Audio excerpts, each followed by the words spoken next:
Hi players, bonjour from Paris. My name is Asaf Hirsch and welcome to my channel Easy Board Games. Today we're going to review City of the Great Machine. Before that, I just want to share with you that today I received a brand new gaming table. So Jeremy, if you can hear me, merci bien, je suis hyper content, and I'm going to share with you some more photos on my next video. The City of the Great Machine takes place in a steampunk kind of world on a floating city that is being controlled by the Great Machine on one side, that is going to be played by one player. This is some sort of artificial intelligence, and it's going to try and take control of the city by executing the master plan, the Great Plan.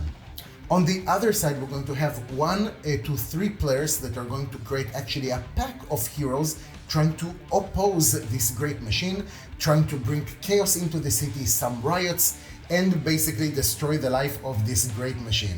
So each game of City of the Great Machine is going to consist some rounds until one of the sides is going to win, and each round is going to have a few phases. So let's go over them and see what does it mean to have one round in the game. The first thing that we will do is to reveal a new city event card, which is basically going to give us either a condition for the round itself when the heroes play or when the Great Machine plays, or it's going to give us a condition to the end of the round, something that will happen if X, Y, or Z are going to happen, like heroes in small districts, like servants in major districts, or something like that. Then the Great Machine is going to take bounds according to where the dial of the discontent level of the city, or the heroes are going to take trust according to how many famous citizens each hero has in their district. With this kind of bonds or trust, this is how we're going to pay for certain actions during the round itself. Most of the time, not all the time, if the Great Machine doesn't have any more bonds or the heroes don't have any more trust, actions cannot be taken anymore for this specific round.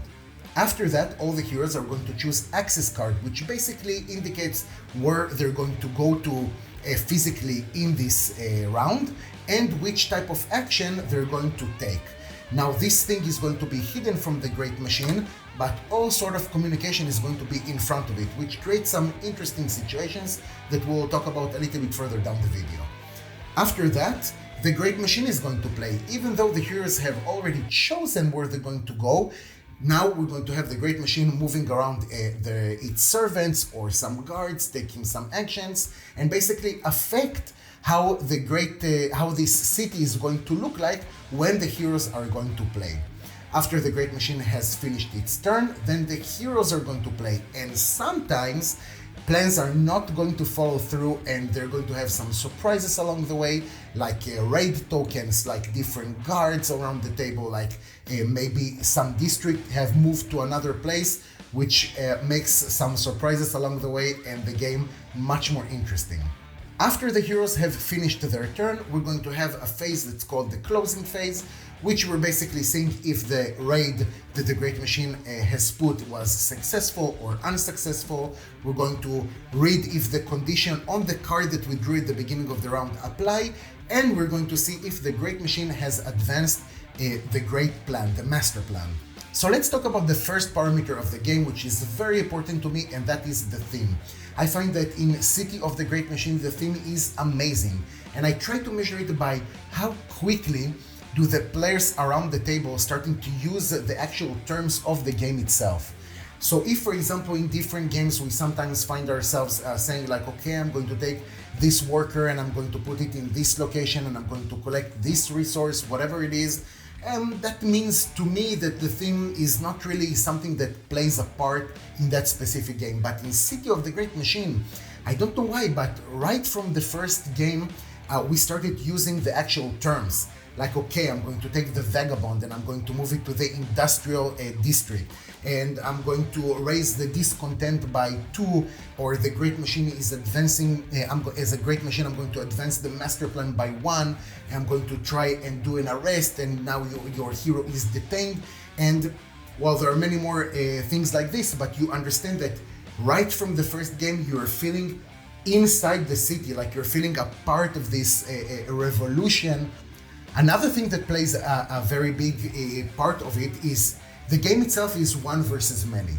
And this is a game that really shines I mean, don't get me wrong, one versus one is super cool also, but I think the game really shines when you have at least one great machine versus two other players, and even three other players is going to be super cool, because all sort of communication between the heroes, they have to do it out loud in front of the great machine.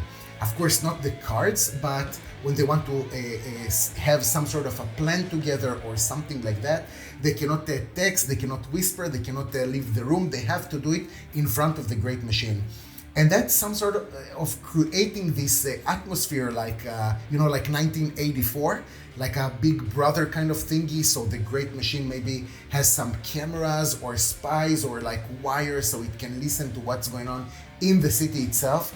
And I really feel that it contributes to the game and to the theme that like one big entity, controlling the rest of the city, and there is a small pack of sneaky heroes trying to overcome that and bring the city into chaos. And that already brings me to the next point, which is because the theme is so strong and the game is super balanced. So that's another great point in this game, that the great machine itself and the heroes are very balanced with each other.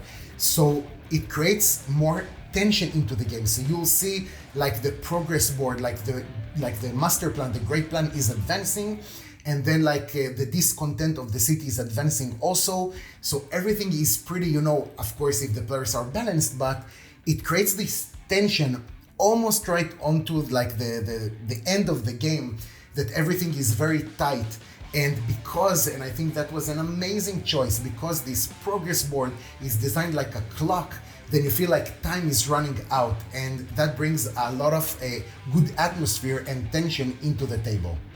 Now, with all of that, of course, there were some things, I don't want to say that I didn't like at all, but some things that I feel like could have been better, or things that I didn't really like.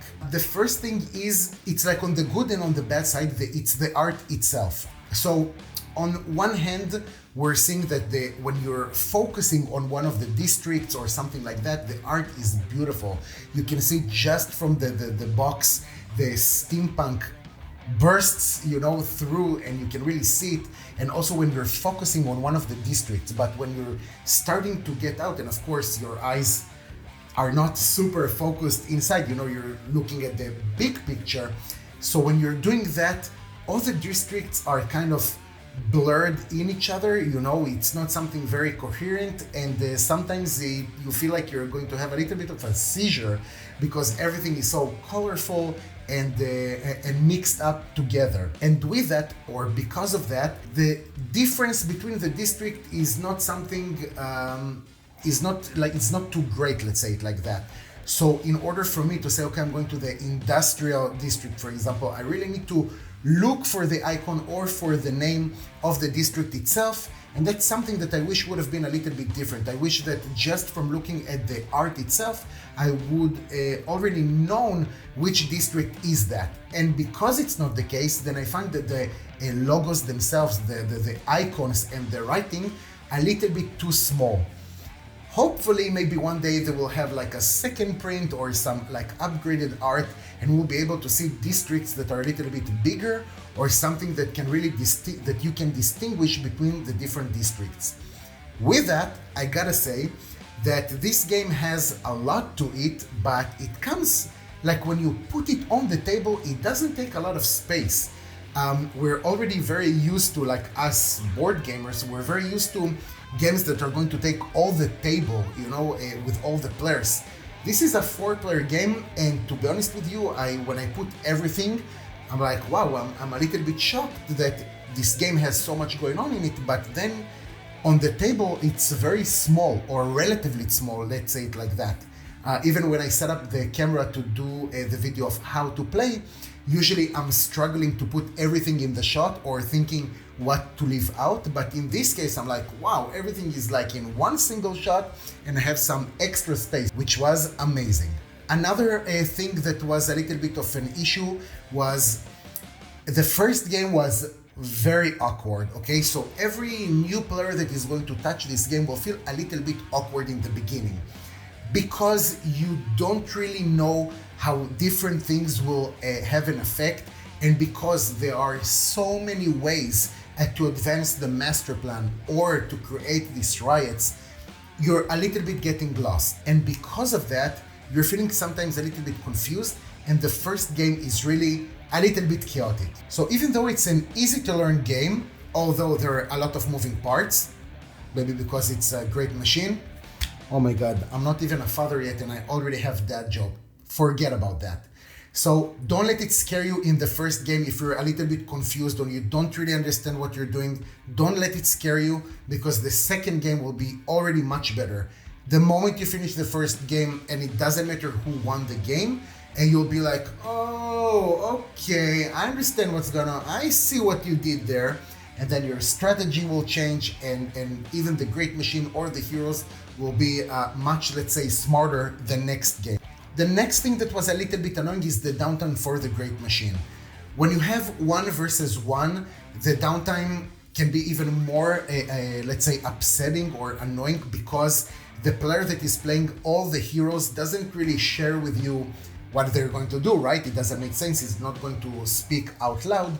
So for the whole time, because with each hero you need to decide what you want to do, the great machine is like, all right, did you finish? Can I play already?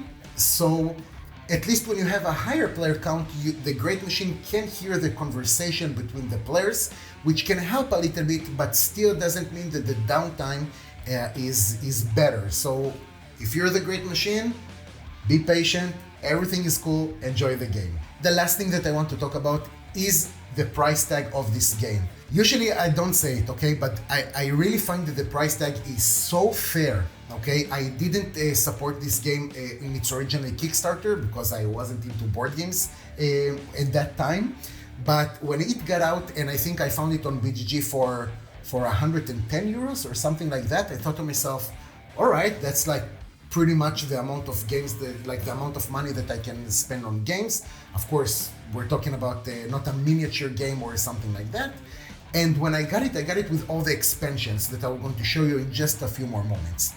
So I have to tell you that for this price tag, the material is great, okay? I mean, the material is okay, not something insane, but again, this is, for the price tag, it's totally fair.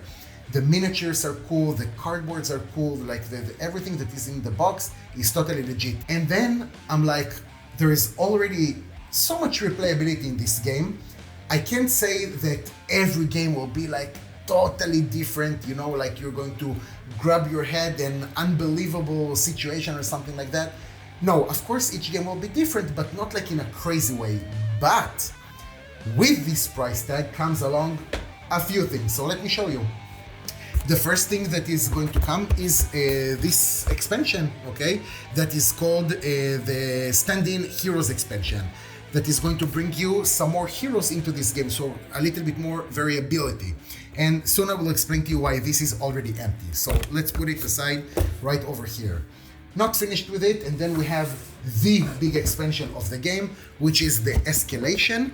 We're going to give you some more options, some more combinations, modules, and really going to increase your replayability either for the solo mode or for the cooperative or for whatever.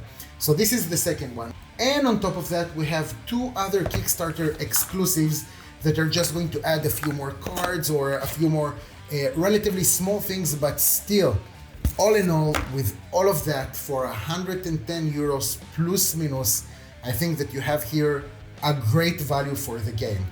What I love the most, I don't know if it means I need to check myself, but what I love the most, that all of this, and this is why this box over here is empty, it's going to fit in the core box, okay? It makes me so happy that I don't need to make more room up in my shelves for other contents. Like, once I figure out each content, what does it do, I'm going to be able to put it in the core box, and that will be like one single box for everything. I find it amazing. Guys, if you've been watching so far, thank you so much for your time. I really appreciate it. Consider subscribing. It means the world to me, okay? Help me grow this community of board gamers. Help me grow this channel.